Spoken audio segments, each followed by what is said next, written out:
Ever been told that you should keep coffee in the fridge only to find out that when you take it out, the beans are more oily than Mr. Olympia? Just like the myth of storing coffee in the fridge, there are a lot of myths in the coffee world, and some of them are really confusing to the home user. I'm Ryan from Coffee Beans Delivered, and today I'm going to bust open a few myths to help you understand more about coffee.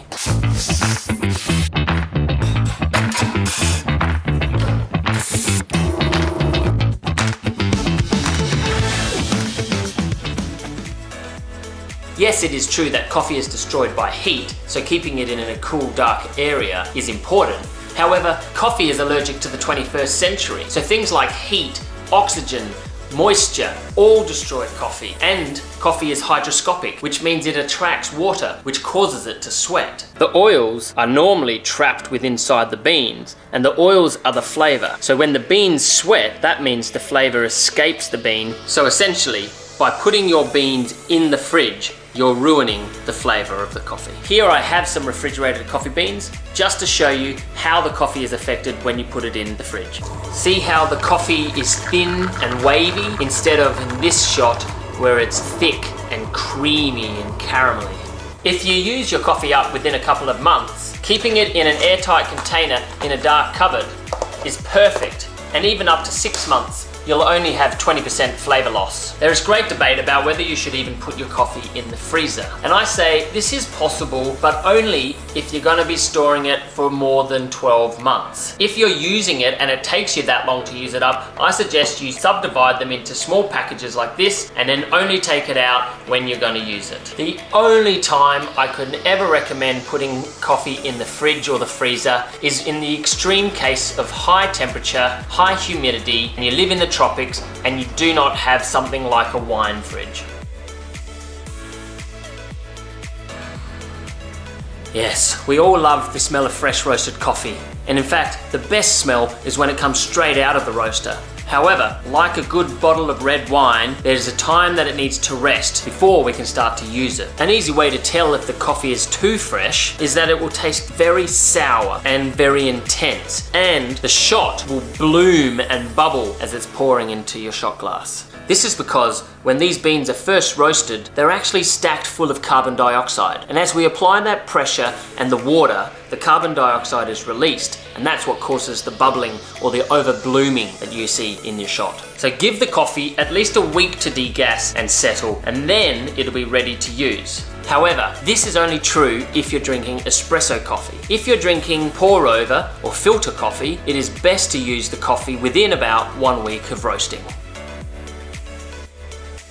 This brings us to another myth that the coffee has to be used within 21 days of roasting. Of course, we now know that coffee is affected by heat. So if it's the middle of summer and it's stinking hot, your coffee is going to degas a lot quicker than in a constantly cool climate. But if you're drinking espresso coffee, it is rare that you ever need to use the coffee up within 21 days. In fact, I've had to let coffee degas for 21 days before I've been able to drink it. So rule of thumb is, for home baristas, consume the coffee within about 2 months, depending on the weather. If the weather's hotter, that may decrease the amount of time that you have to use up the coffee, and if the weather is cooler, that will increase the amount of time. One of the old popular methods of tamping was tapping the side of the portafilter. This came about because before precision tampers, the tampers we used had a diameter that was a bit too small for the portafilter basket. And so when you tamped, you would end up with coffee stuck to the sides of the basket. And so tapping it allowed that coffee to get knocked off. I admit, I even used to tap the side of the portafilter until I discovered that it causes channeling. So instead of the water being forced evenly through the coffee, as you can see here, a tiny little gap along the basket edge caused by me tapping the side of the portafilter, the water goes down the lazy road. Essentially, I'm extracting water. So to avoid having to tap the side of the portafilter, you should invest in a precision tamper, one that's made to fit the size of your basket. Make sure that you place it perfectly over the coffee so that you don't get any on the sides, and then blow away any of the loose grinds.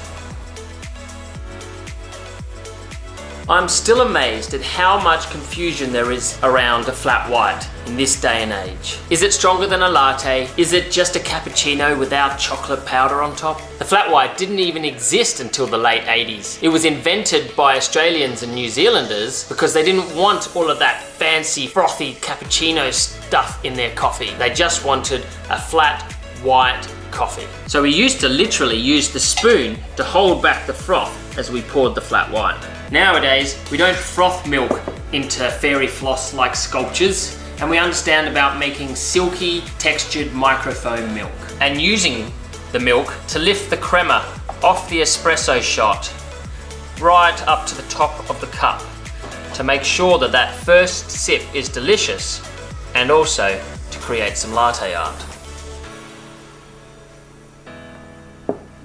Once upon a time, we also served lattes in long, tall glasses, so the ratio of coffee to milk was quite different between a flat white and a latte, and this is where the confusion came with the strength of the coffee. These days, every cup has a certain consistent volume, like 6 ounce, 8 ounce, or 12 ounces. So the only difference between a latte and a flat white is the amount of microfoam difference on top.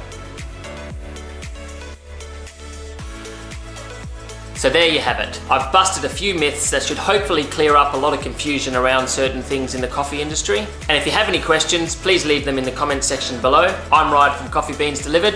Enjoy your brew.